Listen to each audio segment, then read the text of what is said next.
mañana vamos a terminar la serie que hicimos sobre los atributos de Dios. Vamos a seguir con más de los atributos de Dios el próximo año, pero para esta oportunidad vamos a terminar este ciclo. Y tenemos aquí entonces a nuestro hermano Gerardo Alfaro, que va a darnos la clase en esta mañana sobre el odio, el celo y la ira de Dios, que también son parte de sus atributos. Así que, mi querido hermano Gerardo, el tiempo es suyo. Siempre me dice, defínase cómo me va a decir. Si me va a decir pastor, amor, o cómo me va a decir. Entonces, aquí el hermano Gerardo Alfaro con ustedes, mis hermanas. Bienvenido a este grupo. Y tenemos un lindo grupo. Tenemos aquí 18 mujeres en el chat, aquí con el Zoom. Excelente. Y tenemos otras 9 allí en vivo. Y aquí estamos 5 de nosotras. Así que gracias a Dios, la convocación surgió efecto. Así que, mi hermano, amado, querido, el tiempo es suyo. Muchas gracias, amor. Qué bendición de verdad estar con ustedes, hermanas. Este es un privilegio, como siempre lo digo, enorme. Estar en comunión y estar en contacto con mujeres preciosas que están sirviendo al Señor y que se gozan de estar juntas aprendiendo de la palabra de Él, de nuestro Señor. Y al terminar este círculo de pláticas y enseñanzas sobre la persona de Dios, sobre el ser de Dios, es bueno recordar algunas cosas antes de hablar de estas características que son tan reales en Dios, pero que también se pueden malinterpretar. La ira de Dios, el celo de Dios, el enojo de Dios. Antes de comenzar, déjenme orar, por favor, por esta presentación, que el Señor la ocupe más allá de las fuerzas del ser humano. La presencia y la palabra de Dios hacen cambios en todos, tanto en aquellos que la oyen como en aquellos que la hablan. Padre, en esta mañana te doy gracias por estar con mis hermanas aquí, sentado, oyendo, cantando, escuchando tu palabra, Señor, y también tratando de aprender un poco más de ti. Señor bueno, Señor santo, Señor grande en misericordia, Señor lleno de amor, Señor justo, Padre santo, gracias por el privilegio que nos das de conocerte. Gracias por permitirnos hablarte, Señor. Somos sumamente privilegiados al poder dirigirte nuestras palabras. Señor, nosotros seres pequeños, finitos y todavía pecadores, Señor, de entre los hombres, aceptamos con agradecimiento el privilegio que nos das de poder llamarte Padre, de poder comunicarnos contigo a través de tu Hijo, nuestro Señor Jesús, a través de tu Espíritu, Señor, y tú comunicándote a través de tu palabra con nosotros. Muchas gracias, Padre. Bendito sea tu nombre. Bendice lo que decimos ahora, ocúpalo para tu honra, para tu gloria. Señor, trabaja en nosotros mientras, Señor, tu Hijo, nuestro Señor Jesús, no regrese. Todos nosotros estamos en vías de mejorar y de santificarnos aún más. Gracias, Señor, por el privilegio que esta mañana nos da de seguir en este viaje de crecimiento contigo. En el nombre de Jesús, nuestro Señor, oramos. Amén. Amén. Bien, hermanas, al finalizar el ciclo de enseñanzas sobre los atributos de Dios, hay muchísimas cosas que recordar, como ustedes seguramente han pasado por muchas de estas presentaciones valiosas sobre las características de Dios, los atributos de Dios, las cualidades de Dios. Y hay algunas que quizás antes de empezar con con la ira de Dios, es necesario que la recordemos. En primer lugar, debemos acordarnos que nuestro Dios es un ser único. Todo lo que podemos decir de Él, lo decimos en virtud de que Él se ha comunicado con nosotros y nos ha dado a conocer cómo es Él. No podríamos decir nada de Él si Él no nos hubiera hablado, porque Dios es un ser único. No hay nadie que se le compare. No existe nada de este mundo, de este universo, que pudiera describirlo totalmente y de forma correcta y perfecta. La manera que tenemos de conocerlo es por su palabra principalmente. Él se ha dignado, Él ha tenido compasión de decirnos su nombre, decirnos sus atributos, hablarnos de su interior, de su ser. Y una de las cosas centrales que Él nos ha dicho es precisamente eso. Por ser el creador de todo lo que existe, no hay nada que se le pueda comparar. No podemos hacer imagen de Él. No podemos decir, así exactamente es Él. No, no existe nada en el universo que se le compare a nuestro Dios. Él es único.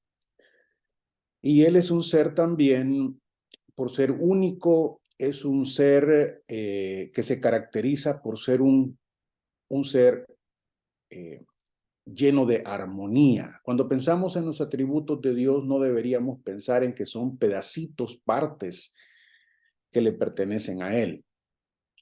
En realidad, los atributos de Dios no son sino características de su ser que Él controla, que Él domina, que ninguno de ellos lo domina a Él. En ese sentido, ya podemos mirar la diferencia que existe entre Él y nosotros, los seres humanos. Dios es un Dios de amor, pero el amor no lo controla totalmente a Él. Dios es un Dios de justicia, pero la justicia no lo controla totalmente a Él.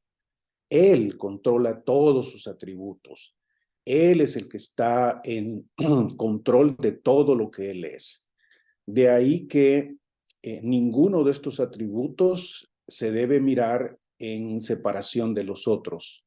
Dios es un Dios que maneja, controla, domina todos sus atributos por igual.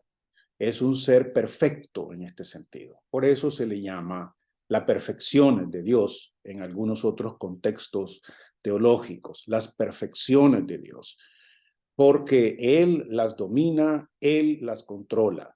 Su voluntad es igual a su naturaleza. A diferencia de nosotros, que frecuentemente nuestra naturaleza controla nuestra voluntad, o al revés, a veces nuestra voluntad domina sobre nuestra naturaleza. Dios es perfecto porque su naturaleza es igual a su voluntad. Su voluntad no va en contra de su naturaleza. Si su naturaleza es santa, si su naturaleza es justa, su voluntad no puede pedir otra cosa. En un momentito vamos a mirar cómo se aplica este asunto de la naturaleza de Dios y su voluntad, especialmente cuando hablamos de un Dios que es descrito en su palabra como un Dios que se enoja, un Dios que tiene ira. Y sin embargo, al pensar en esto, debemos recordar que Dios no es igual a nosotros, especialmente en este elemento de la ira, del enojo.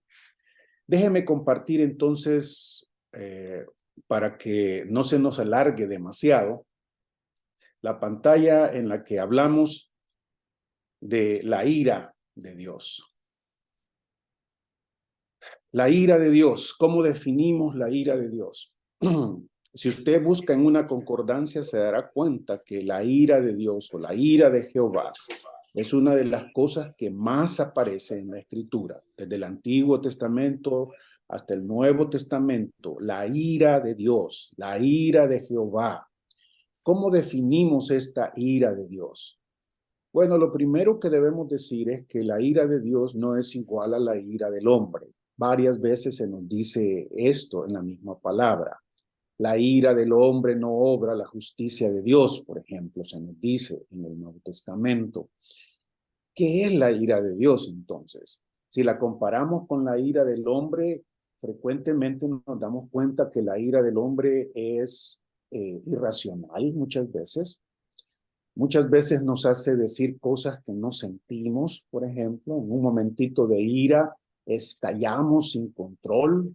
Es un arrebato emocional en el que nosotras, diría ustedes, ¿verdad?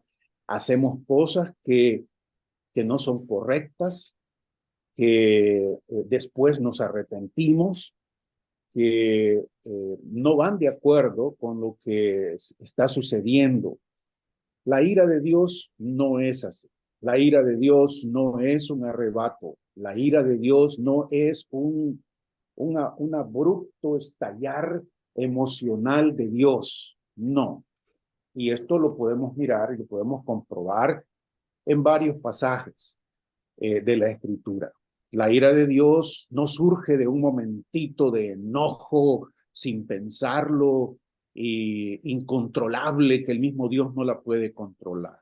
No, la ira de Dios, la mejor forma que yo tengo para describirla es la justicia de Dios en acción.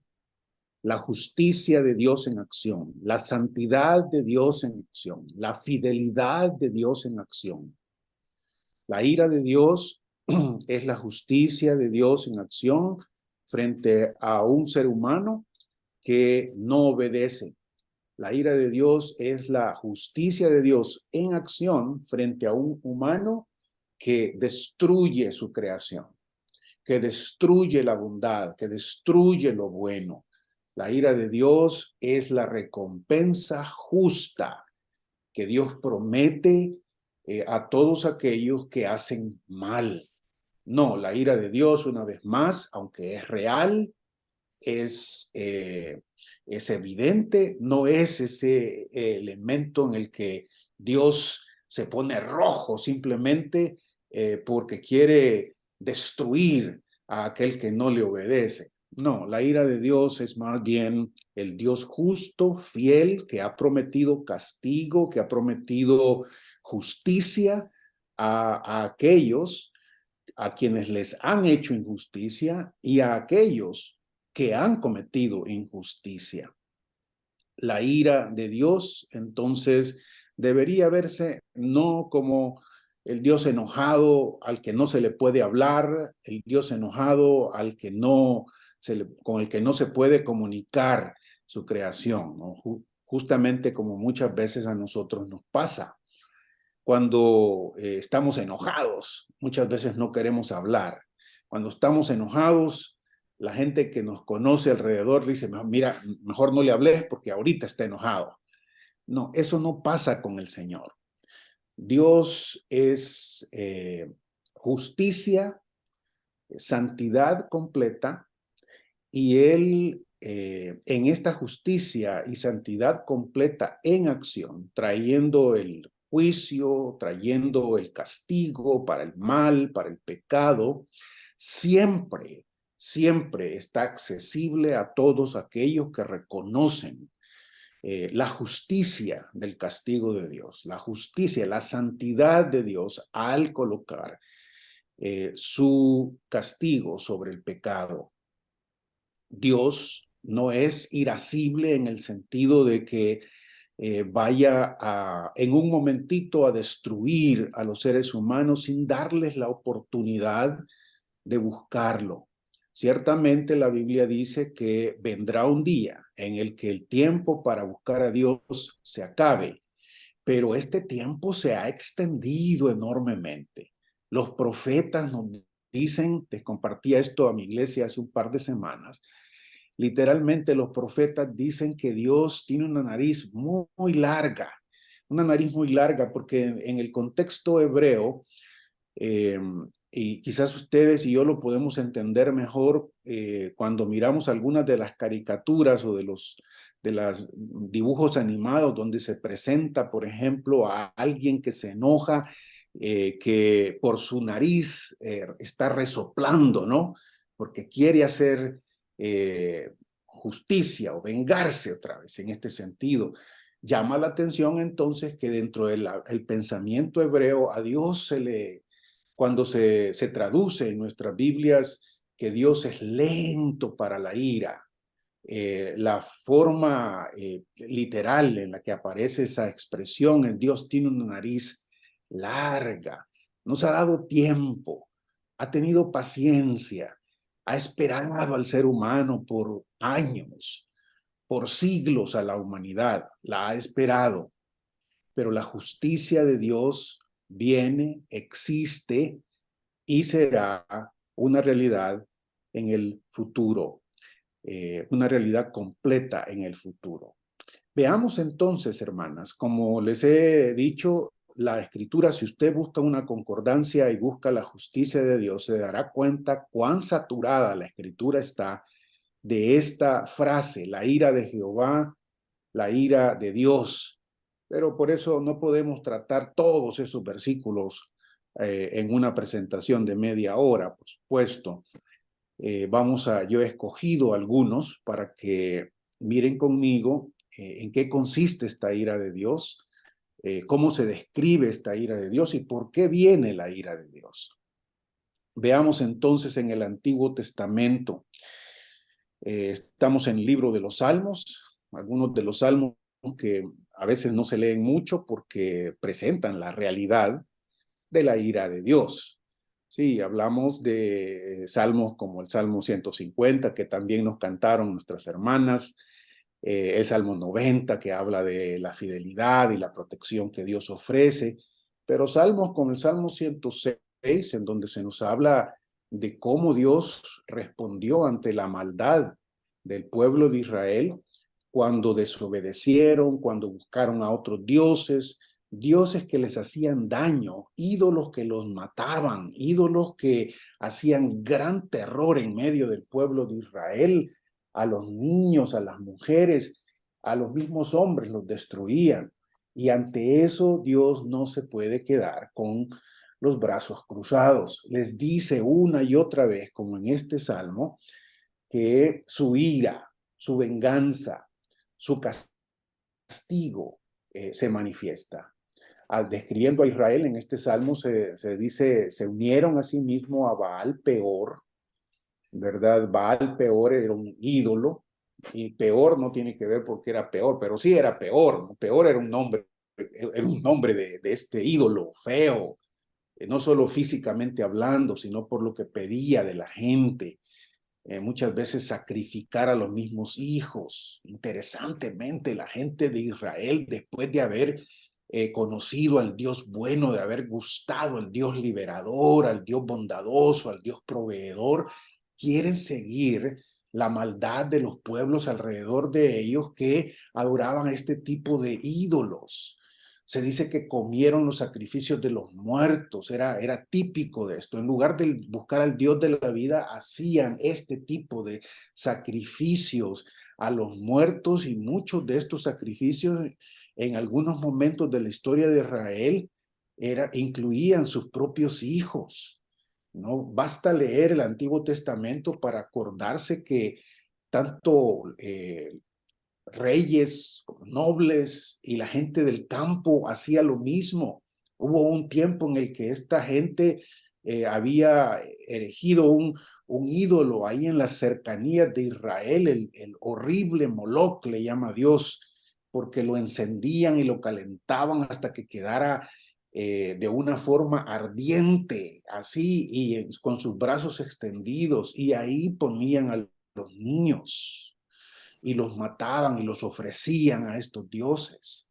Esto obviamente para el Dios bueno, para el Dios santo que los ha dirigido, que les ha dado su palabra, no puede pasar sin que Él haga algo. Y por eso el versículo 29 dice: provocaron la ira de Dios con sus obras, y Dios los castiga, y se desarrolló la mortandad entre ellos. Algo importante que usted y yo debemos entender es que a nosotros nos cuesta difícil aceptar esto o identificar concretamente cuándo una enfermedad, cuándo una mortandad, cuándo una peste, cuándo una plaga viene de parte del Señor para castigar la maldad del ser humano. Y sin embargo, en la Biblia parece no haber ningún problema decirnos que algunas veces lo hace. no que todas las plagas sean por esto, no que todas las pestes sean por esto, pero usted como hija de Dios no puede simplemente ignorar que a veces es probable que sea por esto que ha venido plagas, mortandades, el famoso COVID recientemente. ¿Por qué? Nosotros no tenemos ni el conocimiento ni el derecho para identificar directamente por qué es que Dios hace esto, pero en el Nuevo Testamento, en el Antiguo Testamento, usted se dará cuenta que Dios, la ira de Dios, el enojo de Dios, se da cuando el ser humano destruye su creación, hace cosas inmorales al extremo, mata a los demás. La tierra se corrompe, dirá el Antiguo Testamento, por la maldad del hombre, y Dios, en defensa de su creación, hace este tipo de acciones. La ira de Dios presente, llamaríamos nosotros esto, ¿no? La ira de Dios no es simplemente un fenómeno que va a venir en el futuro. El infierno, por ejemplo, no es solamente, la ira de Dios no es solamente algo que sucede después de la muerte. La vida de los seres humanos también experimenta muchas veces este castigo justo de Dios sobre el ser humano. Triste, pero es la realidad. Aquí se dice que Fines, que era uno de los sacerdotes de Israel, entonces hizo juicio, juzgó, habló de lo que era justo, hizo justicia en medio del pueblo de Israel, y se detuvo la plaga, se detuvo la manifestación de la ira de Dios. En ese sentido, entonces, la Biblia desde un inicio se nos va mostrando que la ira de Dios no es irracional o es injusta. No, cuando el hombre se arrepiente, cuando el hombre busca lo que es juicioso, justo, cuando busca perdón, Dios responde de muchas formas, y esta la manera del versículo 30 de decirnos que Dios se detiene, Dios responde a un pueblo que clama y que pide perdón. La misma historia de los profetas, la misma historia de Jonás y Nínive, una ciudad malísima, y sin embargo Dios le da tiempo y manda a Jonás a regañadientes. Va Jonás precisamente porque sabe que Dios es bueno cuando la gente ha hecho inclusive lo peor como a esta gente. Dios les da tiempo para que se arrepientan y detiene la manifestación de su ira. En otro pasaje interesante del Antiguo Testamento miramos también lo siguiente. Josué 7:1 recuerden el caso de Acán, aquel hombre que aun cuando Dios les había dicho que no tomaran de las propiedades de Jericó, Acán no hizo caso y robó de lo que era de Dios. Y por eso se dice que la ira de Dios vino sobre los israelitas y los hizo fracasar en su proyecto de conquista por el pecado de un hombre que pertenecía a nuestra familia, que pertenecía a la familia de Israel.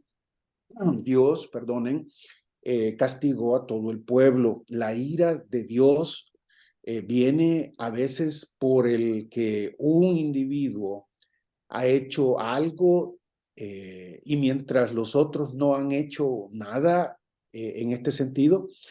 Este es un misterio del que se nutre la Escritura tremendamente, hermano. Nuestra responsabilidad social en relación con el pecado. De hecho, nosotros, de acuerdo a la enseñanza de la Biblia, somos pecadores, no solo porque pecamos, sino porque somos hijos de Adán, un hombre que vivió hace mucho tiempo y que por ser nuestro padre biológico, nuestro ancestro biológico, desobedeció a Dios, y nosotros estamos dentro de la familia de este Adán. Lo que significa muchas cosas, ¿no? Significa que Adán, si hubiera estado en el caso de Adán, lo más seguro es que hubiera hecho lo mismo o quizás hubiera hecho peor. Pero el punto es que la ira de Dios viene sobre todos los seres humanos porque todos los seres humanos participamos, a veces activamente, a veces pasivamente, por no decir nada, por encubrir el pecado de otros. Y en el caso de Acán, era evidente que Dios lo que quería era que se dieran cuenta y que pudieran confesar el pecado, no solo del individuo, sino de la nación.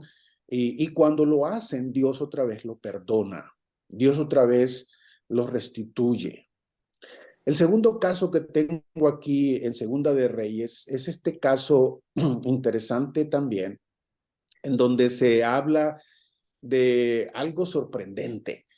Es el caso de Josías, en donde se nos cuenta de cómo eh, el pueblo había perdido las escrituras, había perdido la ley, de tal forma que los oficiales del rey Josías buscan y por accidente encuentran el rollo de la ley, lo empiezan a leer y ni siquiera entienden lo que están leyendo. Al punto habían sepultado la palabra de Dios, el pueblo de Israel en este caso, de que ni siquiera reconocían la escritura, no sabían la escritura, hasta que llevan ese rollo delante de Josías y cuando lo empiezan a leer, el rey se entristece al punto de romper sus ropas y darse cuenta de que tan alejados están de Dios estos que dicen ser del pueblo de Dios, que ni siquiera reconocen su palabra. Y ahora al hacerlo, Josías le habla a Dios y le pide a Dios, le pide a los sacerdotes que pregunten a Jehová, que busquen a Dios. Y es esto lo que he puesto aquí. Preguntad a Jehová por mí y por el pueblo y por toda Judá acerca de las palabras de este libro que se ha hallado. Porque grande es la ira de Jehová que se ha encendido contra nosotros, por cuanto nuestros padres no escucharon las palabras de este libro para ser conforme a todo lo que nos fue escrito. Sí, la ira de Dios, la justicia de Dios, la santidad de Dios, el castigo de Dios, la disciplina de Dios viene sobre todos aquellos que, aún habiéndosele encomendado la palabra de Dios, la sepultan de tal forma que la olvidan y ni siquiera la reconocen. Esto no se parece mucho a nuestras iglesias hoy en día, ¿verdad, hermanos? Es increíble cuánta gente en nuestras iglesias ha pasado tanto tiempo en la iglesia y si usted lee un pasaje de los profetas, por ejemplo, no saben de dónde están leyendo y eso está en la Biblia usted. Y eso está en la Biblia usted. ¿Dónde está? A veces ni siquiera los nombres de los libros recuerdan, ¿verdad? Yo les decía en forma de broma a mi iglesia otra vez, vamos a estar predicando los profetas y vamos a leer sobre Sofonías, les digo yo. Vamos a estar predicando el libro de Sofonías y les voy a dar 1 hora para que encuentren el libro de Sofonías, porque algunos ni siquiera sabían que hay un tal Sofonías en la escritura. Y de acuerdo con este pasaje, la ira de Jehová, fíjese cómo se describe, por favor, la ira de Jehová se ha encendido contra nosotros. Es obvio que la ira se compara aquí con fuego. Es un fuego de Dios que viene en justicia, es un fuego de Dios que viene en disciplina, porque aún siendo Él tan bueno, tan provisor, tan proveyente, alguien que nos ha dado tanto, aún así nosotros nos damos el lujo de olvidarnos y sepultar su palabra como si no fuese algo importante, ¿no? Muchos de los hermanos de la iglesia, y esto se ha ocupado de ilustración muchas veces, tenemos que sacudirle el polvo a la escritura para cada vez que la vamos a leer, ¿no? Porque han pasado días, meses en las que no queremos oír lo que dice el texto. La ira de Jehová que se ha encendido, esta manera de describir la ira de Dios nos pinta algo de lo que sucede en Dios mismo, hermanos. Cuando nosotros nos airamos, estamos por dentro dolidos, estamos por dentro movidos, por dentro se mueve algo cuando nos enojamos. Esto es algo que se quiere comunicar de Dios. Dios no es simplemente una máquina, una gran mente, alguien que, digamos, aplica ciertos castigos sin sentirse por eso. El Dios de la Biblia es todo menos eso. El Dios de la Biblia es alguien que se siente, es alguien que se duele, así como ama y así como nos aprecia, realmente la Biblia presenta a un Dios también que se duele por dentro, un Dios que en este sentido es sentimental, ¿no? No porque se deje controlar por sus sentimientos, sino porque dentro de él siente profundamente la lejanía de su pueblo, la indiferencia de su pueblo, el desprecio de su pueblo. Valdría leer tantos otros pasajes de los profetas, como por ejemplo, y vamos a leer uno de ellos en un momentito, Malaquías, donde Dios le habla a su pueblo y le dice, tus palabras han sido ofensivas contra mí. ¿A Dios le importa la manera en que yo hablo de él, por ejemplo? Sí. Y esto de la ira de Jehová se ha encendido, habla de cómo se siente Dios por un pueblo que no le pone atención a su palabra. Por supuesto, Josías es uno de los mejores reyes de Israel y él va a hacer una serie de reformas, no solo personales, sino con el pueblo de Dios, con Israel. De hecho, muchos académicos eruditos dicen que él es el encargado de coleccionar los proverbios, por ejemplo, de Salomón, poner en orden los libros que tenemos del Antiguo Testamento para que los sacerdotes, los maestros de Israel, lo siguieran enseñando al pueblo de Israel. Miremos aquí un par de ejemplos de lo que les estaba hablando, el libro de Sofonías. Déjenme pasar primero por Ezequías, por Segunda de Crónicas 32, 26. Ezequías, después de haberse enaltecido su corazón, se humilló él y los moradores de Jerusalén, y no vino sobre ellos la ira de Jehová en los días de Ezequías. Aquí hay un dato importante que ya anticipé, que cuando a Dios se le busca, conociendo que es un Dios de ira, de justicia, de santidad, de disciplina, de castigo, cuando buscamos a Dios, no importa lo que se haya cometido, si nos arrepentimos, si nos volvemos de nuestros caminos, si le pedimos perdón a Dios, si cortamos los lazos que nos unen al pecado, nuestro Dios, con todo y que es un Dios de ira, de disciplina y de justicia, nos perdona. Aquí Ezequías, después de haber sido el que se jactaba y el que aparentaba tener todo bajo control, reconoce lo que ha hecho mal y se humilla delante de Jehová, se humilla delante de Dios, le pide perdón y la ira de Jehová es retirada.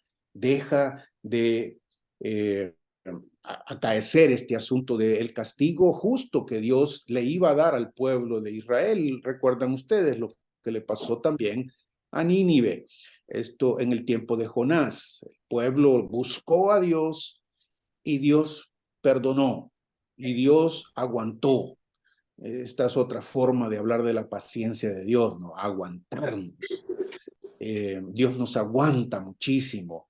Y el mismo Jesús que nos pidió perdonar 7 veces 7 o 70 veces 7 a nuestro hermano, a nuestro amigo, al otro, al prójimo, es alguien que ha experimentado esto. ¿Qué significa perdonar más de 70 veces 7 al ser humano? No, no, no. No podemos decir que cuando la ira de Dios venga, cuando su castigo, su juicio, su disciplina, su santidad aparezca en medio de nosotros, que Dios no nos ha dado tiempo. No podemos decir que Él no nos ha tenido paciencia. Alguien va a decir, bueno, ¿y por qué Dios no simplemente nos perdona y se olvida de todos y nos lleva a todos al cielo y nos transforma? Déjeme decirle lo que dice la Escritura. Dios no es igual a nosotros. Dios no se puede negar a sí mismo. Esto es lo importante de la característica del atributo de la ira de Dios. Dios no puede pasar simplemente por alto, decir, no voy a hacer del ojo pacho aquí. Estos pobrecitos son malvados y son pecadores. Dios no es en ese sentido, no es un papá alcahueto que pueda decir, me voy a hacer el loco con el pecado. No, Dios no se puede negar a sí mismo. Él es bueno, es bondadoso, es lleno de amor, pero también es santo, es justo, es fuego consumidor, dice la Escritura. La santidad, la justicia de Dios son reales para Él. Y por eso, precisamente, ya que Él no se puede simplemente negar a sí mismo, decir, me voy a olvidar que yo soy santo, me voy a olvidar que yo soy justo, me voy a olvidar de que el pecado es algo que no me agrada.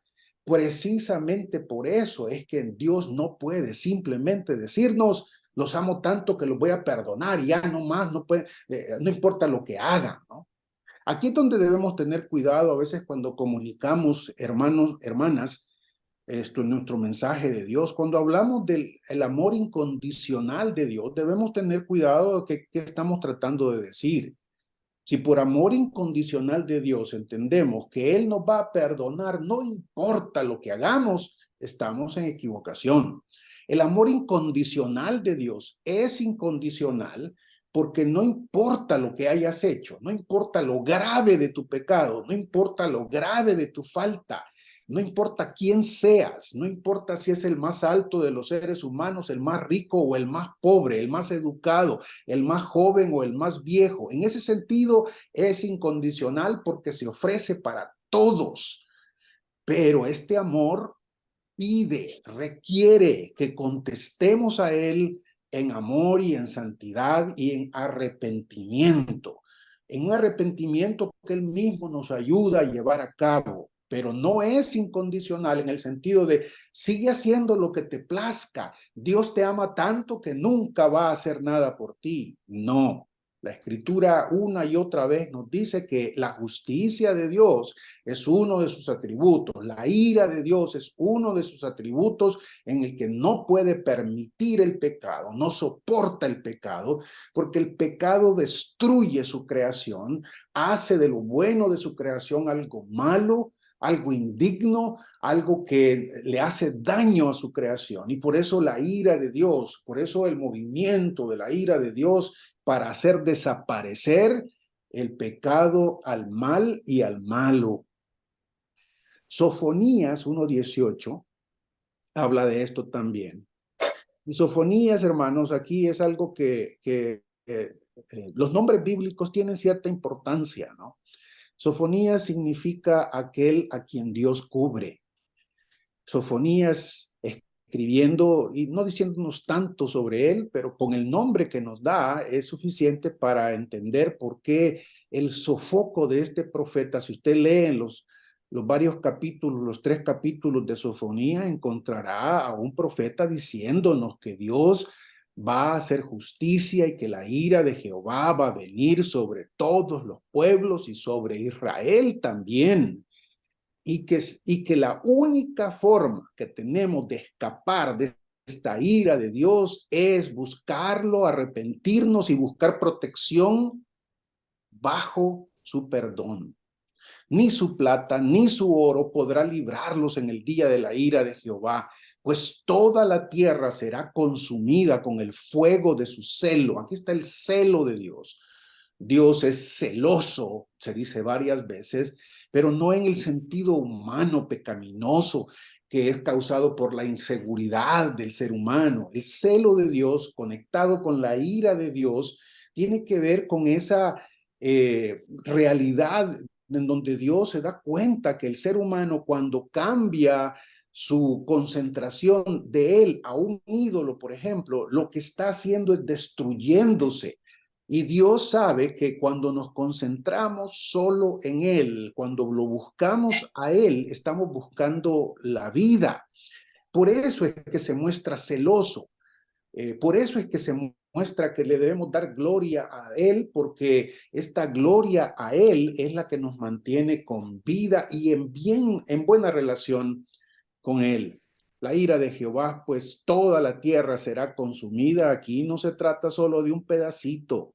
Aquí no se trata solo del pueblo de Israel, por ejemplo, aunque Sofonías habla del pueblo de Israel, habla de Gaza, habla de los filisteos, habla de Edom, habla de Amón, habla de los que están más allá del Éufrates y más allá del río Nilo, predicando ese libro encontraba términos ahí que en la antigüedad se aplicaba a los extremos de la tierra, es decir, nosotros, si nos ubicáramos en el tiempo del Antiguo Testamento, nosotros los que vivimos aquí en América estaríamos ubicados en los extremos de la tierra, ¿no?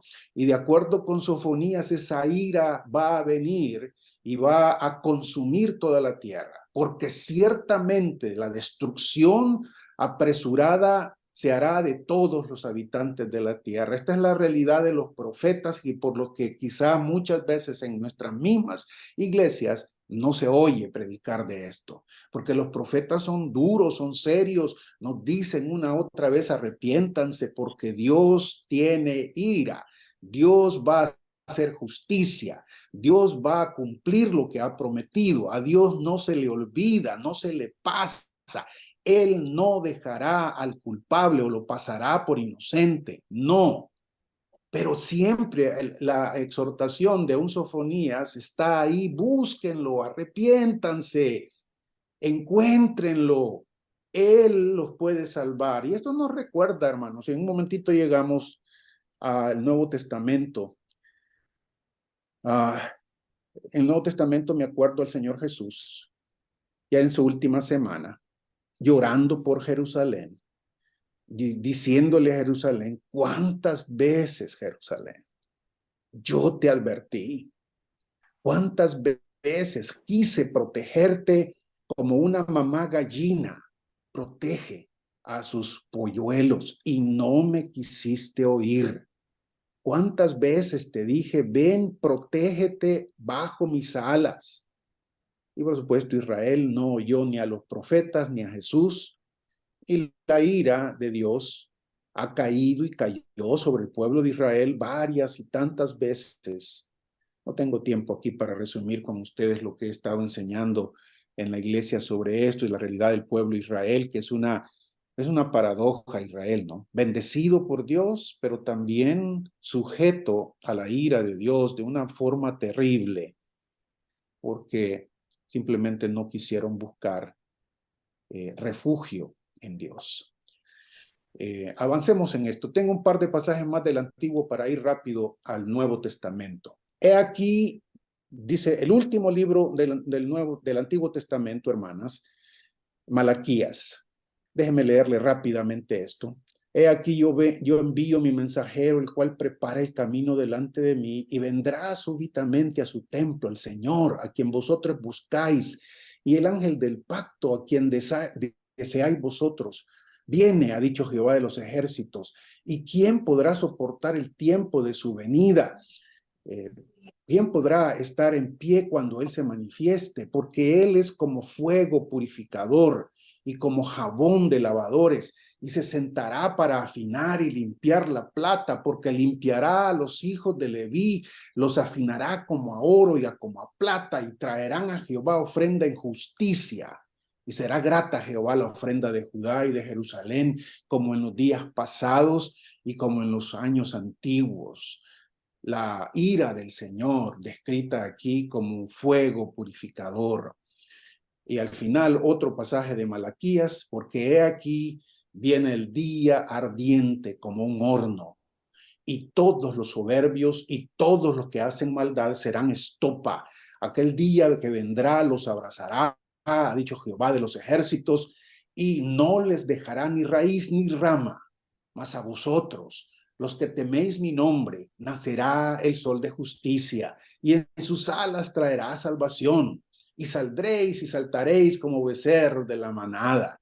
Por un lado, qué terrible estos dos pasajes, porque describen la realidad del juicio, de la ira de Dios viniendo sobre todos los seres humanos, principalmente descritos aquí en los últimos versículos de Malaquías como los soberbios, aquellos orgullosos simplemente. El ser humano sobre todas las cosas es soberbio, soberbio porque peca y no lo reconoce, soberbio porque ni siquiera se da cuenta muchas veces de lo malo que es.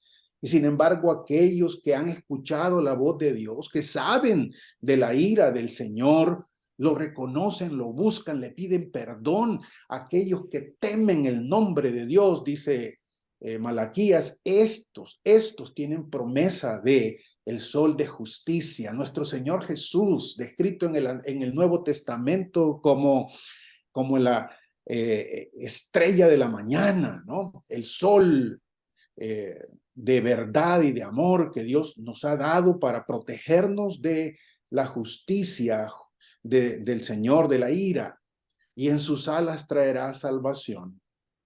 No se te olvide, hermana, que es precisamente este contexto, el último libro del Antiguo Testamento, en donde Juan el Bautista y el Señor Jesús retoman la conversación. Vayamos rápidamente entonces al Nuevo Testamento. Sé que el tiempo me está comiendo aquí la tarea, pero ustedes recordarán en el Nuevo Testamento que Juan el Bautista comienza predicando el reino de Dios, se ha acercado. Así había terminado también Nahum. La ira de Dios viene, el reino de Dios viene, y Juan en el Nuevo Testamento, en los sinópticos, Mateo, Marcos y Lucas, las primeras palabras de Juan son arrepiéntanse, porque el reino de Dios está cerca. Las mismas palabras del Señor Jesús, arrepiéntanse, porque el reino de Dios está cerca. Y Juan hace toda una descripción muy parecida a la de Malaquías, ¿no? El hacha está puesta a la raíz del árbol. El que viene detrás de mí tiene listo el aventador, va a quemar la paja en fuego que no se acabará y rescatará a su trigo y lo pondrá dentro de su granero. Este es el mensaje del Señor Jesucristo, no se te olvide. Jesús es amor, pero también Jesús tiene ira, y lo vamos a ver en Apocalipsis también. Si tengo tiempo, si ya se me fue el tiempo. ¡Qué barbaridad! Siga, no importa. Siga, aquí estamos. Yo por lo menos. Perdónenme entonces, hermanas, un poquito más aquí. No, siga, doctor, por favor, todo lo que quiera. Muchas gracias por su paciencia, hermanas. Menos mal que ustedes son llenas de paciencia y no tienen mucha ira, ¿verdad? La ira del Señor, ya se pasó media hora y no puedo quedarme más de esto. Ahora, miren, hermanas, en el Nuevo Testamento, la ira del Señor también es cierta y es seria. No solo en las cartas del apóstol Pablo, Pedro y Juan, sino en las palabras mismas del Señor Jesús. Juan 3:36, hablando el Señor Jesús, dice, el que cree en el Hijo tiene vida eterna, pero el que rehúsa creer en el Hijo no verá la vida, sino que la ira de Dios está sobre él. Fíjese en esa construcción, por favor, porque no simplemente dice que va a ser castigado en el futuro, sino ya está sobre él esta ira, está separado de Dios. Sufre las consecuencias de estar separado de Dios. Pero otra vez, el mismo Señor Jesús hablando de la ira, no se te olvide, hermana, que el castigo de Dios, la ira de Dios en los labios de Jesús está varias veces representado en la manera en que Él habla de ese lago de fuego, del infierno, del que muchos, incluso creyentes, quieren hacerse de la vista gorda y no quieren mirar que ahí está y es una realidad. Jesús lo presenta, así como nos habla del amor de Dios y la necesidad de arrepentirnos y de buscar a Dios. Él también nos advierte de la ira de Dios y nos advierte a todos, ¿verdad? Yo quisiera gastar más tiempo en Jesús, pero en lo que dice el Señor Jesús sobre la ira de Dios, pero menciono una de las cosas que a mí siempre me llama la atención, porque en el Sermón del Monte, ese sermón precioso en donde habla del amor, del perdón, de ser amorosos con el prójimo, de buscar la justicia de Dios y todo lo demás, Jesús termina su sermón como queriendo que esto lo recordemos, diciéndonos, si ustedes no me hacen caso a lo que les acabo de decir, viene el día de la gran tormenta, viene el día de la gran inundación. Así habían hablado muchos de los profetas. Si lee a los profetas, a los 12 profetas menores, y a Isaías, a Jeremías, a Ezequiel, El juicio de la ira de Dios en el futuro se describe precisamente como una gran tormenta que va a devastar, un gran tsunami que va a pasar sobre todos los seres humanos. Y Jesús ocupa esa misma imagen al final del capítulo 7 de Mateo, donde habla de el hombre que construye su casa en obediencia a mis palabras. Es el hombre cuya casa va a resistir el gran tsunami. Su casa va a estar bien, va a estar segura porque se refugió en mis palabras, me hizo caso. El que no me hizo caso, este tsunami le va a hacer destrozos, grande será su ruina, dice el Señor Jesús. Es decir, Jesús sí habla de esta ira de Dios y sus apóstoles le siguen la pista. Romanos 1:18 dice, el apóstol Pablo hablando, porque la ira de Dios se revela desde el cielo contra toda impiedad e injusticia de los hombres que detienen con injusticia la verdad. La ira de Dios es tan real para el apóstol Pablo que si usted lee el capítulo 1 de Romanos encontrará varias de las cosas que ya la ira de Dios ha hecho en los seres humanos injustos, aquellos que no les importa la bondad, la justicia, la paz, la armonía, el ser hombres para los demás, mujeres para los demás, que quieren ser reflejos de Dios. Estos que no son así, Pablo los describe como aquellos que bloquean la verdad, que bloquean con injusticia la verdad. A estos la ira de Dios les viene y les ha trastornado, dice Pablo aquí, el pensamiento, la razón, no pueden ni pensar bien, porque aun cuando sean muy inteligentes y tengan un coeficiente mental altísimo, sus decisiones son erróneas, malas, malignas, perversas, al punto de que justifican cosas horribles con otros y con ellos mismos. En este mismo contexto se habla de las desviaciones no solo mentales, de injustos, de opresores, de hombres que lucran con la sangre de los demás, que oprimen a los demás, sino también de aquellos que maltratan su cuerpo, cambian lo natural por lo no natural, habla de toda la inmundicia sexual que algunos han completamente olvidado hoy en día. Parece que esto no se debe decir, y para el Nuevo Testamento estos hombres son ya partícipes de el castigo, la justicia, la ira de Dios. Fíjese en este pasaje también al final de Romanos, hermano. Romanos 12:19.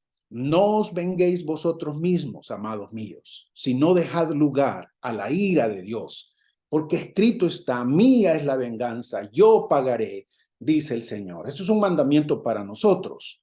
Es interesante otra vez. Por un lado nos dice no te vengues, pero Dios es un Dios vengador. Deja lugar a la ira de Dios. ¿Por qué se nos manda esto? Porque solamente Él es el justo, porque solamente Él es el que puede pagar con justicia. Y si en algo el Nuevo Testamento, la Escritura en su totalidad, nos insiste es que si Dios va a juzgar y va a hacer justicia, va a disciplinar y va a traer castigo al ser humano, ninguna de estas acciones de Dios van a ser injustas, ninguna de estas se va a pasar, como muchas veces nos sucede a nosotros cuando tratamos de vengarnos por nosotros mismos, ¿no?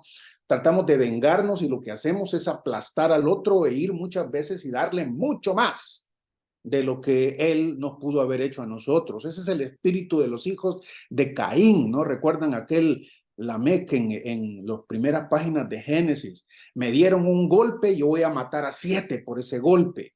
Así se venga el ser humano. Pero nosotros los hijos de Dios que sabemos de la ira de Dios, que sabemos del Dios justo, del Dios santo, se nos invita y se nos exhorta a que dejemos que Él obre. Dejen que la ira de Dios se manifieste. Cuando alguien te trata mal, cuando alguien te hace injusticia, no te vengues y siendo injusto también. La ira del hombre no obra la justicia de Dios, otra vez, según la Escritura. Escrito está, mía es la venganza. Yo pagaré, dice el Señor. Y Dios justo paga y sabe todos los detalles. No hay nada que se le escape al Señor, por pequeño que sea. Sus ojos, dicen los salmos también, vigilan la tierra y miran la maldad de los hombres, pero también conoce la vida del justo. Proverbio dice, el malo caerá precisamente por esta injusticia suya, pero la vida del justo es como la aurora que va en aumento hasta que el sol es perfecto. Precisamente una descripción de lo que significa dejarle la ira a Dios y la venganza a Dios. Avancemos. Ustedes me dieron permiso, hermanas, y entonces ya están fritas, porque tengo todavía una media hora aquí para hablar con ustedes. No se preocupen. ¿Hay una ira entonces en lo que hemos visto, una ira de Dios que es presente? Sí. ¿Hay una ira futura de Dios? Sí. Mire lo que dice Efesios 5, del 5 al 7. Porque sabéis esto, que ningún fornicario o inmundo o avaro que es idólatra tiene herencia en el reino de Cristo y de Dios. Nadie os engañe con palabras vanas, porque por esas cosas viene la ira de Dios sobre los hijos de desobediencia. No seáis pues partícipes con ellos. La ira de Dios que ha venido sobre aquellos que se caracterizan por desobedecer a Dios. Hijos de desobediencia no significa creyentes que están mal con el Señor, no. Hijos de desobediencia son aquellos seres humanos cuya característica principal es no obedecer a Dios. Y no lo obedecen a Dios en primer lugar arrepintiéndose y buscándolo a Él como la primera, como la única solución. Estos hijos de desobediencia, dice Pablo, viene la ira de Dios. Es decir, el castigo de Dios está ahí y muchas veces no nos damos cuenta. Muchas veces nosotros quisiéramos que Dios nos diga, mira, yo estoy castigando a fulano de tal, de esta forma, yo lo estoy castigando de esta otra manera y no lo miramos. Pero es que nosotros no somos los que tenemos que ver esto. Al fin de cuentas, el juez justo es Dios, el Dios de la ira suya, que es justa sobre estos desobedientes que se caracterizan por estas palabras vanas, por la fornicación, lo inmundo, la avaricia y que es idolatría. Note, por favor, hermana querida, que esta descripción de los que sufren la ira de Dios en el presente, se colocan aquí dos pecados centrales que a veces nosotros descuidamos. Quizás no la primero, la fornicación, el pecado sexual.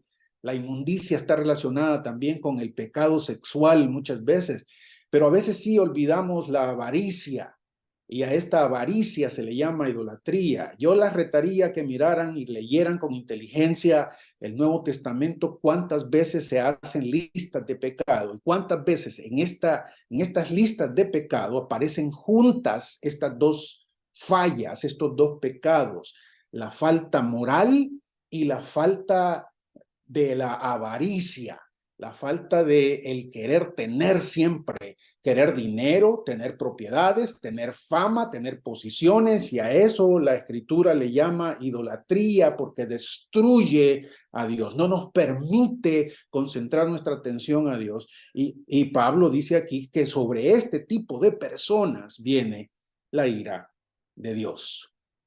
Muy bien, pero ¿hay una ira futura también? Sí. Hay una ira futura que si usted quiere más detalle, mucho más detalle, bastaría leer los capítulos 5 al 19 de Apocalipsis para mirar la realidad de la ira de Dios en el tiempo futuro. Esta, hermanos, hermanas, es la ira de Dios y del Cordero. De hecho, en esos pasajes no se habla mucho sobre la ira de Dios, sino de la ira del Cordero, porque el mismo Señor Jesucristo en el Evangelio de Juan nos dijo que el Padre, Dios el Padre, no juzgaba o no juzgaría a nadie, sino que toda la justicia, todo el juicio se lo entregó al Hijo. La ira del Cordero La ira del Cordero. Esto es lo que viene en el futuro. Interesante, ¿no le parece? Porque muchos de nosotros pensamos otra vez en Jesús como el dulce, como el manso, como el Cordero precisamente. Pero cuando uno empieza a leer Apocalipsis en el capítulo 5, capítulo 6, y de cómo Él, el único, el digno, el santo, el obediente, el testigo fiel, empieza a desatar la ira de Dios, y empieza a llamarse y empieza a ver lo que la gente va a sufrir justamente porque nunca a través de los milenios respondió correctamente al Dios justo, Dios bueno. Empieza a mirar cómo Juan la describe como a los hombres gritando y pidiendo ayuda y no buscando a Dios, piden que se les proteja de la ira de Dios y del Cordero. Esta disciplina, esta justicia es real, dice Apocalipsis, la ira de Dios y del Cordero. Bien, llegamos aquí a la última parte y esta es la posición del creyente frente a la ira de Dios. Primera de Tesalonicenses es una de las primeras cartas que Pablo escribe y en ella habla de la segunda venida del Señor Jesucristo, una y otra vez. El centro de toda la carta tiene que ver con orientarnos a estar pendientes de la segunda venida del Señor Jesús. Pero en la misma discusión que Pablo presenta aquí, habla de cómo enfrentaremos nosotros, los verdaderos creyentes, esa ira venidera de Dios, en donde Dios castigará al mundo de una manera tremenda, terrible. Si usted lee en esos pasajes de Apocalipsis, no tengo tiempo para leerlos con ustedes, encontrará que lo que estoy diciendo es horrible. La ira de Dios, la venida del día de Dios, la ira de Dios y del Cordero, terrible día en donde habrá terremotos, las estrellas caerán, el demonio será soltado, enfermedades, sequías, inundaciones, terribles enfermedades de todo tipo. Y uno dice, qué horrible, sinceramente, ¿cómo es posible que esto esté sucediendo? Si lo sacamos de contexto, pues este Dios es un Dios malo, miren lo que está haciendo. No, recuerden, la Escritura una y otra vez nos ha dicho que esto que va a suceder es justo. Y el único que es justo para hacerlo es el Cordero, es Jesús. Por eso en Apocalipsis 5 y 6 se presenta a Jesús, el Cordero, como el que está desatando esta ira de Dios sobre la creación, sobre la tierra. Y pues nosotros, algunos se preguntan, nosotros vamos a sufrir eso. Tesalonicenses, a mí me parece, estoy convencido de que nos dice que nosotros no vamos a pasar por eso. Mire lo que dice Primera Tesalonicenses 1:10, 9 y 10. Porque ellos mismos cuentan de nosotros la manera en que nos recibisteis y cómo os convertisteis de los ídolos a Dios para servir al Dios vivo y verdadero y esperar de los cielos a su Hijo, al cual resucitó de los muertos, a Jesús, quien nos libra de la ira venidera. Quien nos libra de la ira venidera. Jesús nos libra de la ira que viene. Esto es precisamente ejemplificado una vez más por Jesús frente a Jerusalén, pidiéndole a Israel, vengan a refugiarse debajo de mis alas. Viene la ira de Dios que es justa, el castigo de Dios que es justo, pero yo les estoy ofreciendo protección. Bienaventurado el hombre, dirá el Salmo 90, ¿no? Que habita bajo las alas del Omnipotente. Todo lo que vendrá no lo tocará. Ojalá Israel hubiera hecho caso a esto. La ira que vino sobre ellos, de la que Pablo nos habla también en varias de sus epístolas, esa destrucción terrible que sucedió en el año 70 y que ha pasado por toda su historia, que sucedió en el medioevo y en la expulsión de los judíos de España en 1492 y en el holocausto que Hitler hizo contra los israelitas y lo que está sucediendo hoy también. Ojalá Israel se hubiera acordado de buscar a Dios, arrepentirse y reconocer a Jesús como la única protección, aferrarse a Jesús, buscar a Jesús, pedirle perdón, arrepentirnos de nuestro pecado, es lo que nos libra de la ira venidera. Una y otra vez, el Nuevo Testamento nos dice, si sufren esto, no es porque no se les avisó, no se les ofreció salida, no se les dijo cómo escaparla. Y por el otro lado, el verdadero creyente, hermana, qué bendición alabar al Señor Jesucristo, porque Él es el que nos libra de esta ira venidera, de ese horno ardiente, de eso que describe el Señor Jesús y Juan el Bautista, de eso que describe el libro de Apocalipsis, que no hay palabras para describir el sufrimiento justo, el Dios justo, que su ira va a pasar sobre el ser humano. Qué bueno es saber que nosotros nos acercamos a Jesús y que Él nos cubrió con su muerte. Al morir Jesús, Él recibió la ira del Señor sobre Él y ha perdonado a todos aquellos que están aferrados a Jesús. Precisamente por eso le alabamos y le cantamos, porque sabemos que esto no lo merecemos, pero en su bondad y en su fidelidad, hermanos, la cruz del Señor Jesús es el lugar en donde miramos la mejor expresión de los atributos de Dios. Por un lado, miramos en la cruz de Jesús la justicia de Dios, la ira de Dios. A Dios le disgusta, le mueve por dentro el pecado, la desobediencia que destruye a su creación, la mata a su creación. Y para Dios el pecado no es cosa liviana, trata con él de una manera directa, seria. En la cruz podemos ver esto, cómo es posible que Dios permita que el más santo de los santos, que su hijo, Dios el Hijo, muera de la manera cruel, horrible que ha muerto en la cruz.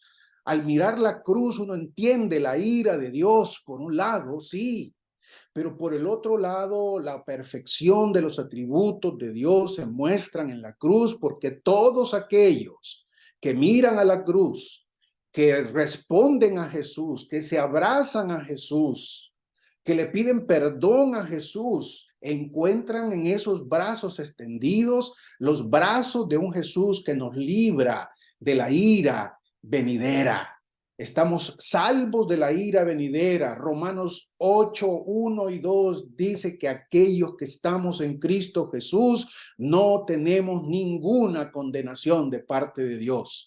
No, nosotros no experimentaremos la ira venidera, no porque nosotros seamos superiores a los demás, sino porque nos acudimos a Jesús y Él nos va a proteger. De la misma forma como dice este pasaje en 1 de Tesalonicenses 5, del 8 al 10.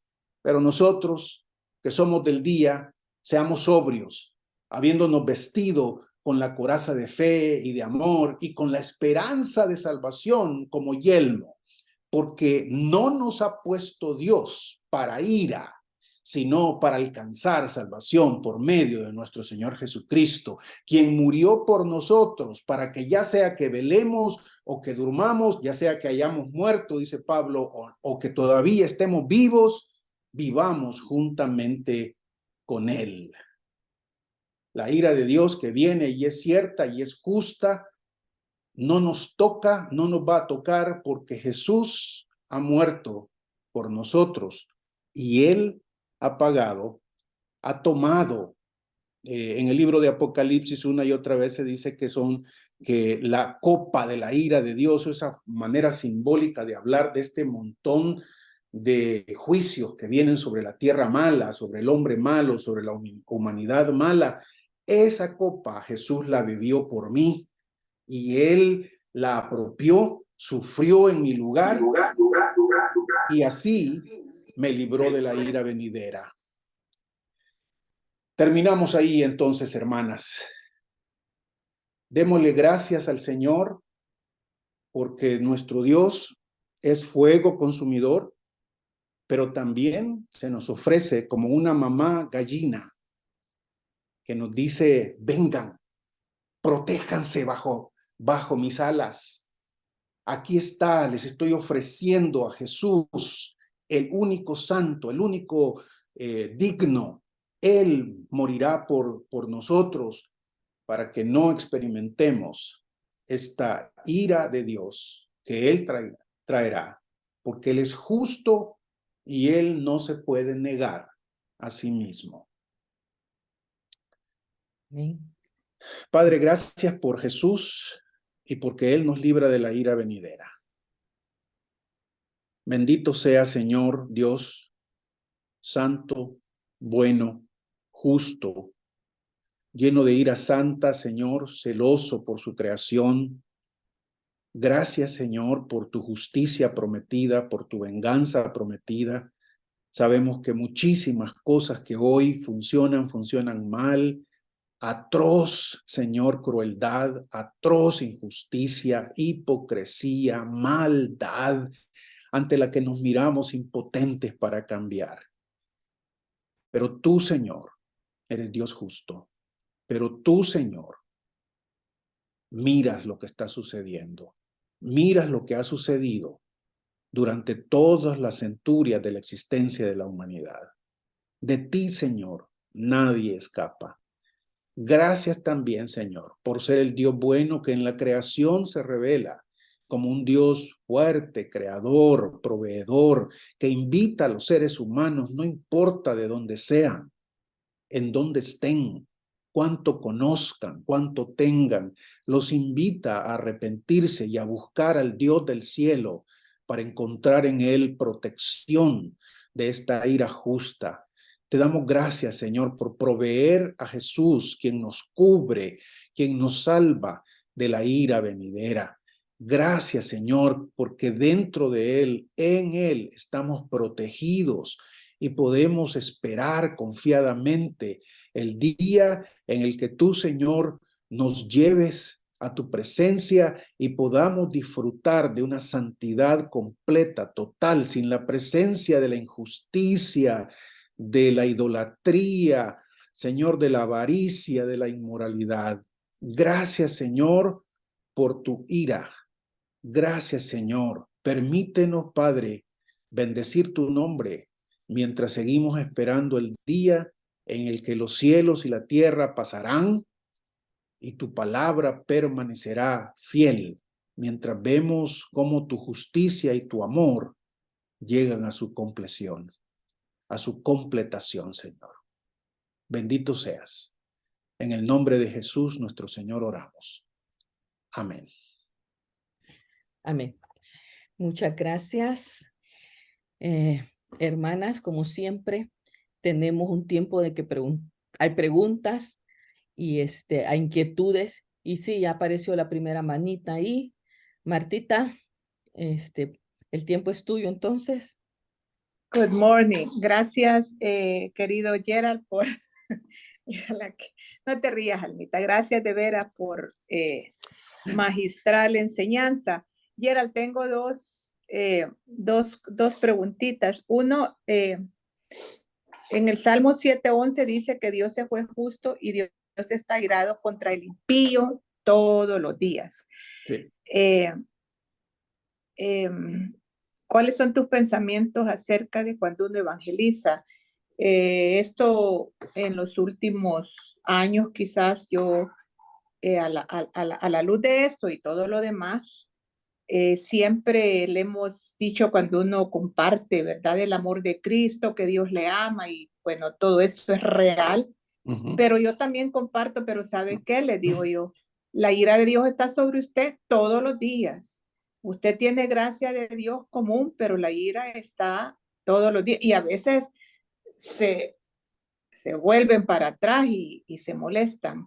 ¿Qué piensas tú, tu pensamiento acerca de eso? Y lo segundo rápidamente es, hay varios días de el día de la ira de Jehová, aunque tú ya explicaste en los profetas, pero como dice el día, pero quizás es ver el contexto de cuando dicen el día. Hay varios días y falta un día final, ¿es correcto? Sí, mira, empezar por la segunda, ¿no? El día del Señor parece, cuando uno lee en el Nuevo Testamento, parece ser un tiempo específico, ¿verdad? El día del Señor está compuesto de varias cosas.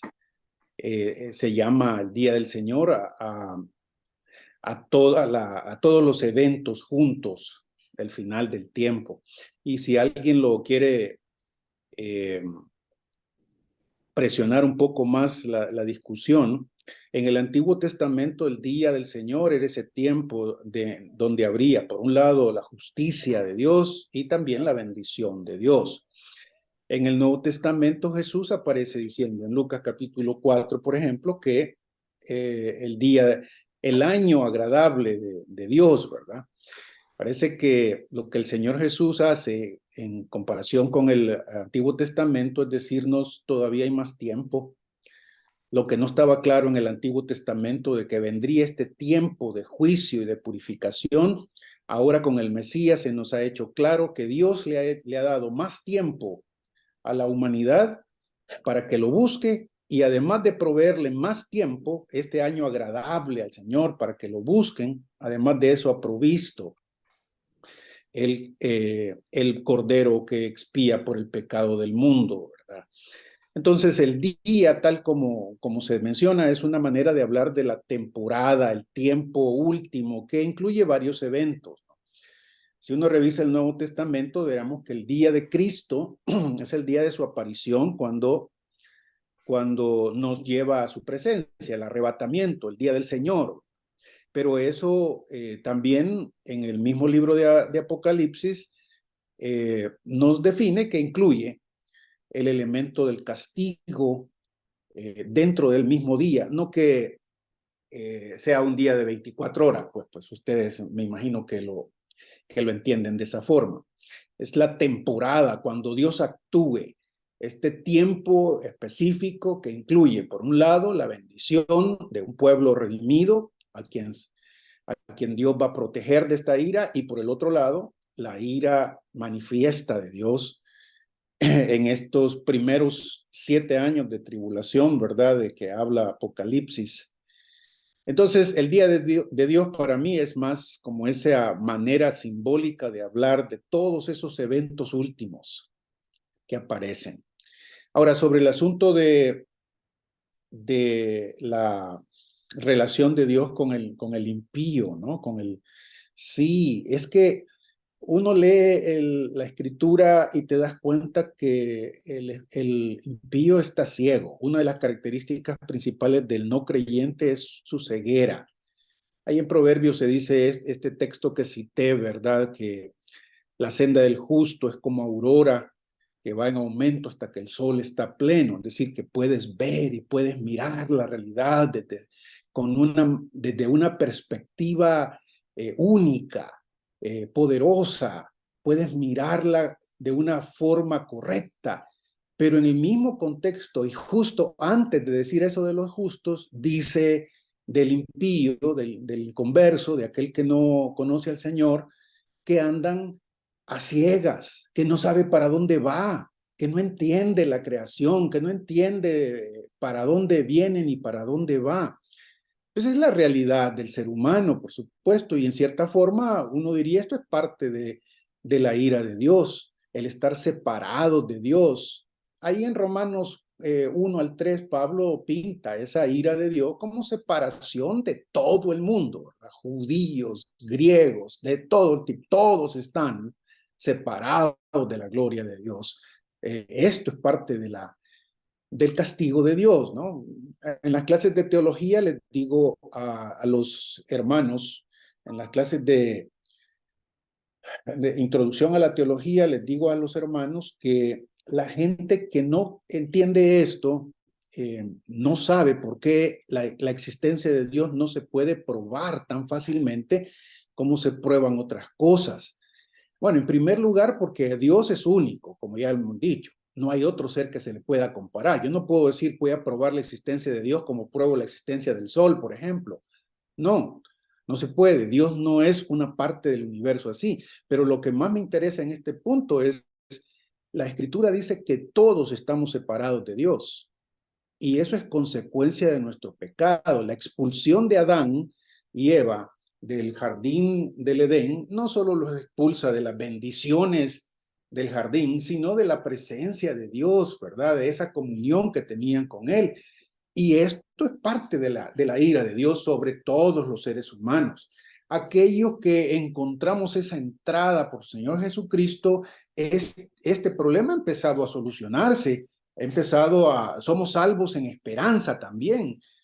Somos salvos ya, por supuesto, y lo sabemos, pero no significa que ya gocemos completamente de armonía total y sin ninguna limitación de Dios. Todavía esta presencia del pecado castigada por Dios por la separación de Él nos afecta y nos causa dolor, ¿no es cierto? El mismo apóstol Pablo describe su propia existencia, ya creyente, ya apóstol, como miserable de mí, ¿quién me librará de este cuerpo de muerte?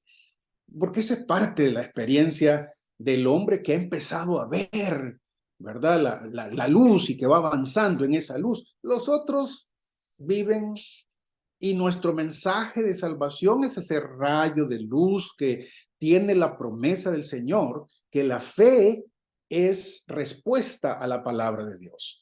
Que cuando predicamos la palabra, cuando hablamos la palabra, el ser humano muerto ahí donde está puede ser iluminado por esa palabra para empezar a mirar, ¿no? El apóstol Pablo dice en 2 Corintios 4 que, hablando de los judíos, que cuando leen inclusive la Biblia, no les resplandece nada, no entienden nada porque tienen un velo sobre ellos. Ese velo solo se quita, dice Pablo, cuando responden, cuando vienen a Cristo, cuando le dicen sí a Jesús. Entonces comienza ese proceso de iluminación en el que voy a llegar al día en el que voy a mirar completamente. Como Pablo dice, ¿no? Cuando era niño no miraba bien, pero cuando ya esté adulto, espiritualmente hablando, cuando el Señor venga, entonces miraré cómo fui concebido, dice él. Entonces nuestra tarea es seguirle anunciando a la gente que aun cuando ella no la entienda completamente todas las cosas de la Biblia y todas las cosas de Dios, su función principal, su deber principal es responder a Jesucristo, es responder a la bondad y al llamamiento de Jesús. Cuando ellos hacen eso, entonces un milagro de milagros comienza de aquellos que nosotros hemos experimentado, pues. Gracias, Jeff. Ajá. ¿Alguien más? Aquí mis amadas en presencia, de cuerpo presente. Hermana, yo tenía bueno, una inquietud, ¿verdad? Y acerca de lo que está diciendo el hermano, pues sí lo entiendo, pero a veces las palabras son muy elocuentes para mí, ¿verdad? Entonces, porque escuché, hay una frase, no sé si es correcta decirlo, Dios ama al pecador, pero aborrece el pecado. Entonces escuchó un predicador, bueno, de las iglesias que yo vengo en Monterrey, ¿verdad? Que dijo, no es cierto, Dios, no podemos decir eso porque Dios no ama al pecador. Y entonces eso me inquietaba a mí porque entonces, ¿dónde queda primera de Juan 3:16? Y todo eso, ¿verdad? De que de tal manera amó Dios al mundo y al mundo se refiere a los hombres. Entonces, no sé si es correcto decir esa frase de Dios ama, pero ahora que lo explica el hermano, pues hay un versículo que se me vino a la mente que dice que nosotros estamos perdidos en el mundo sin Dios y sin esperanza. Sí. Entonces yo veía ahí la gracia y la misericordia de Dios, que ya estábamos perdidos. Entonces ahí entra, yo creo, no sé si estoy equivocada, la ira de Dios sobre toda la humanidad por estar alejados de Dios a través del pecado que entró por Adán y ya estábamos perdidos y el amor de Dios y la gracia cuando viene Jesús y nos salva. Creo, si estoy correcta como lo entendí, porque no, a veces no logro captar tantas palabras así elocuentes porque pues no estudié, ¿verdad? Entonces, pero si estoy correcta o no. Perdóneme, hermana, por no haberle comunicado completamente. Yo sé que a veces uno se emociona y ocupa palabras que quizás deben ponerse más sencillas, ¿verdad? Para todo el mundo, pues todos nosotros tenemos necesidad de que se nos hable lo más sencillo posible. Dios mismo ha hecho ese enorme trabajo, el enorme trabajo por amor de darnos su palabra encarnada en su Hijo, en primer lugar, y luego en la Escritura, ¿verdad? Aquí, a nuestro nivel, porque si Él hablara como Él puede hablar, ninguno de nosotros le entendería, ni los más grandes genios le entenderían. Pero yo lo que quisiera decir sobre este asunto es que debemos tener cuidado de algunos clichés. Un cliché es una frasecita que se ocupa a veces en los púlpitos, a veces en la enseñanza, y que si no se explica su contexto, si no se explica qué quiero decir con esa frase, a veces confundimos a la gente. Por eso les decía yo en la predicación, por ejemplo, que cuando decimos Dios ama al pecador incondicionalmente, debo explicar eso. Debo explicar que cuando yo digo ama al pecador incondicionalmente, alguien en la audiencia, alguno de los que me está oyendo o muchos de los que me están oyendo van a estar entendiendo, si me ama, pues qué bien, así yo puedo seguir como estoy y no hay necesidad de hacer nada, porque al fin de cuentas Él me ama y no importa lo que yo haga, así voy a estar y no hay necesidad de hacer nada. Y algunos así lo entienden, de tal forma que cuando alguien les dice, espéreme, así no se entiende el asunto, el amor incondicional no es así. Cuando yo digo que el amor incondicional es de Dios para el ser humano, quiero decir que es para todos, quiero decir que no importa el pecado que hayas cometido, que no importa cuán negro te pienses en tu pasado, en tu maldad, Dios te ofrece perdón si te arrepientes y lo buscas. Por eso entiendo amor incondicional. Ese cliché, esa frasecita, tengo que explicarla, porque si no salgo con todo. Y algunos, ya me ha pasado esto, algunos lo toman al otro lado, ¿no? Cuando yo les digo, hermanos, el amor de Dios no es incondicional en el sentido que algunos lo están entendiendo. Algunos reaccionan de forma violenta diciéndome, no, ¿cómo sé que usted no es no es, el amor de Dios es incondicional? Sí, espéreme. Y ya tengo que explicarle. Lo mismo con ese cliché, con esa frasecita, con ese dicho de Dios no ama, Dios ama al pecador y odia el pecado, ¿verdad?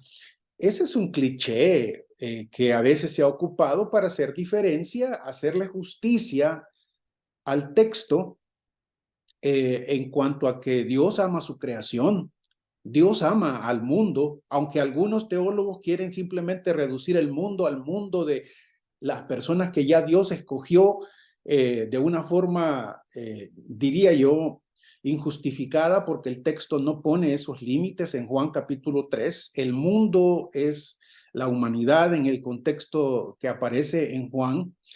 Dios ama a su creación, Dios es su creación, Dios mantiene esa creación, Dios sostiene esa creación y Dios ha provisto un Salvador para todos los hombres. Pero esa salvación no puede venir a menos que este hombre responda a la gracia de Dios. Entonces, claro, yo puedo ocupar la frase esa, Dios no quiere simplemente destruirte como pecador, Dios quiere salvarte. Sí, tu pecado, tu conducta, tu manera de vivir, Dios no está de acuerdo con ella. Tienes que arrepentirte de esto. Porque otra vez, si yo dejo, Dios ama al pecador, pero detesta el pecado, alguien me va a decir, pues si Dios me ama como pecador, ya no tengo que hacer nada. Entonces, mi sugerencia, hermana, sería que tratemos de evitar a lo más que se pueda este tipo de clichés, este tipo de frases hechas que a veces más que ayudar confunden a la gente. Nosotros debemos estar claros en que Dios ama a su creación en general, pero que el que la ame a su creación no significa que Él le va a perdonar el pecado simplemente porque Él la ama. Dios también es juez justo, su ira es precisamente por eso, Él ha prometido castigo, Él no se va a negar a sí mismo. A aquellos que después de haber tenido la oportunidad de responder al Señor, no lo han hecho testarudamente. Más allá de eso es pura especulación. Más allá de eso es hablar de cosas que uno no conoce, no entiende. Es hacer lo que el apóstol Pablo dice sobre los judaizantes, ¿no? Haciéndose doctos, pretendiendo ser doctores, se hicieron más necios. Tratar de lucubrar o teorizar sobre cómo es que Dios actúa en cada una de las personas, por ejemplo, va más allá de lo que nosotros podemos entender. Una de los retos de Dios para con nosotros es precisamente que aún en el cielo, aún en los nuevos cielos y nueva tierra, aún ahí Dios seguirá siendo Dios, del que seguiremos aprendiendo y el que nunca podremos comprender completamente porque Él es Dios, Él es infinito, Él es eterno. Su eternidad no es igual a la de nosotros, ni va a ser igual a la de nosotros. ¿Cómo es que Él se relaciona con nosotros en nuestra pequeñez, en nuestra tierra aquí? ¿Cómo es que Él hace que desde su eternidad se presente con nosotros? Él, hermanas, no teniendo ni pasado, ni presente, ni futuro. Dios no tiene ni pasado, ni presente, ni futuro. Nosotros sí tenemos pasado, presente y futuro. Nosotros sí esperamos los nuevos cielos y la nueva tierra. Él no espera eso. Él está ahí ya. Esto es algo dificilísimo, imposible para nosotros entender. Lo mismo puede decirse hacia atrás. El Dios eterno, no hay tal cosa como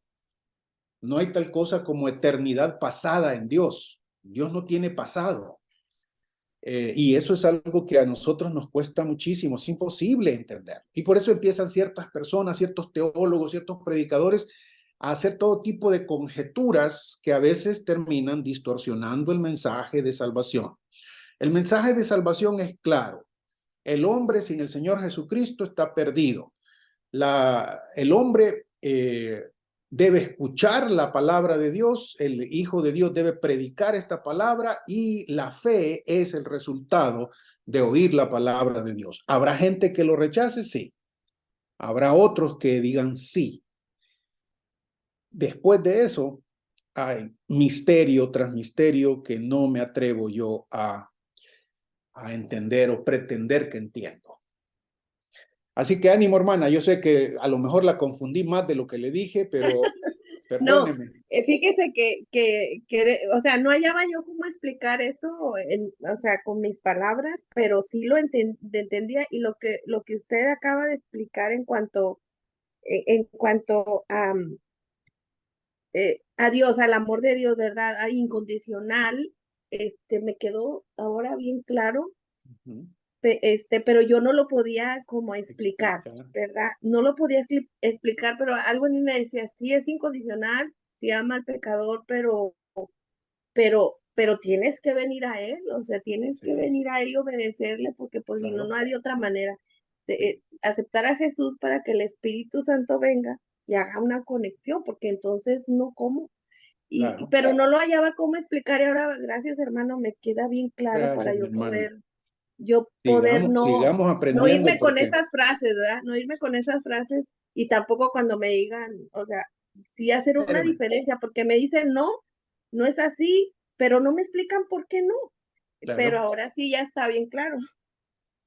Sigamos Gracias, hermano. aprendiendo, hermana, que todos nosotros estamos aprendiendo no solo a conocer mejor a Dios, sino a explicarlo mejor, a hablar mejor sobre Él, ¿verdad? De manera bíblica, correcta. Así es. Muy ¿Alguien bien. más? Veo ahí la veo que quiere y no se atreve. Ok, Sonia. No. Está muy bien, hermana Sonia. ¿A Ay, ti? no, qué delicia que esta mañana, la verdad, gracias Gerardo, ha sido un enriquecimiento tremendo.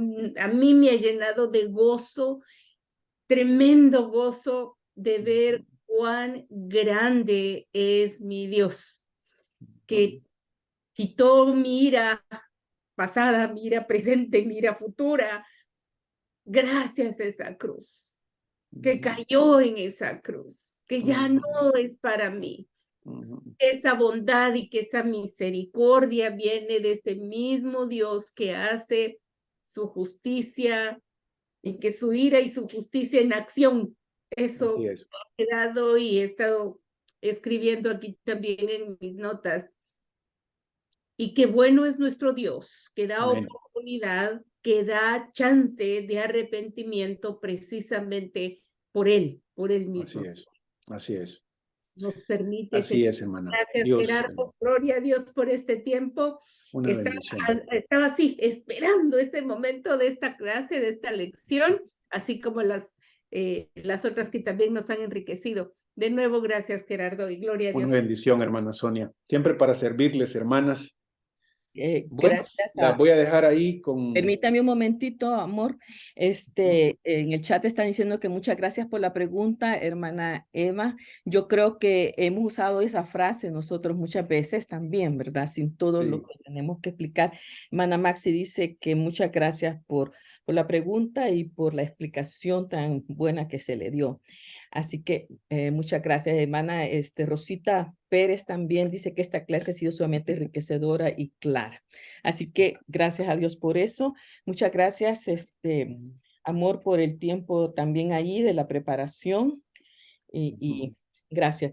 Y antes de que se vaya, pues vamos a anunciar que a partir del próximo lunes entramos a otro ciclo de enseñanzas. Y va a ser un ciclo de enseñanza conociendo más a Jesús a través de los evangelios, los sinópticos y Juan. Vamos a usar el plan Pámpano, que muchas de nosotros lo usamos hace, ¿qué? 40 años. Sí, pero ha habido ¿cómo le update? Es una actualización. Perdóname. Es una actualización y vamos a comenzar. Voy a enviarles a todas las que están en los chats y la que lo quiera, pídame la hoja que ha sido preparada para las primeras 11 lecciones. Se las voy a premandar. Ahí están ya las fechas, la cita bíblica y la maestra también. Y pues vamos a comenzar con el capítulo 1 de Juan el próximo lunes y vamos a tener al hermano Alfaro enseñando esta clase. Así que se quedó así, mira. Almita, que las enseñe todas vos. Ay, Dios mío, pobrecito. No, papi, no se preocupe. Es una enseñanza que usted ya dio de primera de Juan y yo la voy a poner grabada aquí.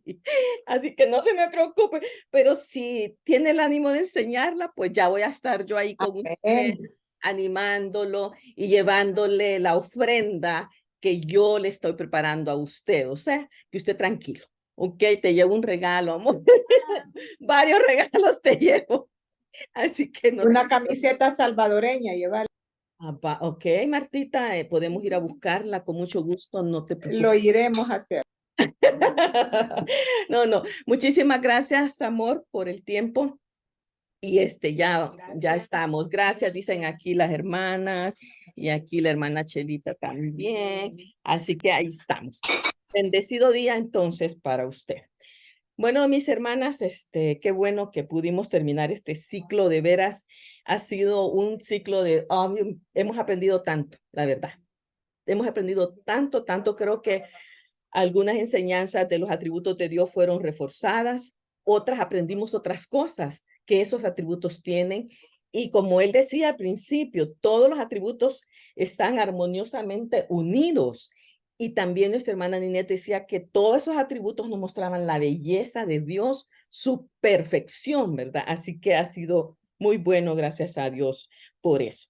Entonces, hermanas, preparémonos para la próxima. Vamos a empezar a hablar de nuestro Señor Jesús y vamos a aprender que ahí hay muchos de estos atributos los tiene Jesús, ¿verdad? Y eso va a ser maravilloso. Así que esperen la hojita para que la puedan ustedes imprimir si quieren o solo para que la pongan en sus agendas. Los 11 siguientes lunes van en eso. y ahí vamos a tener Navidad y van a ir unidas a las actividades que vamos a estar haciendo. Así que muchas gracias por eso. Y como les digo a mis hermanas que están por el chat, aquí van a tener la hoja y también las que están por Facebook. Hermanas, pídame la hojita si usted quiere, yo la puedo poner. Creo que la voy a poner en el grupo de Corazones de Mujer en el Facebook para que usted la copie.